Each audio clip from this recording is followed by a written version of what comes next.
ហាលរងវបចរាសីថ្ងៃនេះធ្លាក់ចុះពុកម៉ែបងប្អូនអរគ្នាជំរាបសួរពុកម៉ែបងប្អូនអរគ្នាដែលកើតឆ្នាំខាលរងវបចរាសីថ្ងៃច័ន្ទទី27ខែមេសា2026នេះគឺធ្លាក់ចុះដូច្នេះពុកម៉ែបងប្អូនរាល់គម្រោងការទាំងឡាយដែលពុកម៉ែបងប្អូនគិតថានឹងប្រព្រឹត្តទៅបានល្អនឹងคล้ายជារឿងអាសាបង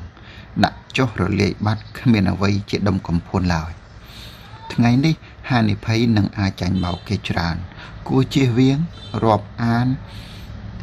អ្វីត្រូវតែប្រយ័ត្នកុំឲ្យងប់ងល់ប្រយ័ត្នប៉ះពាល់ទាំងផ្លូវច្បាប់ផ្លូវទម្លាប់ទៀតផង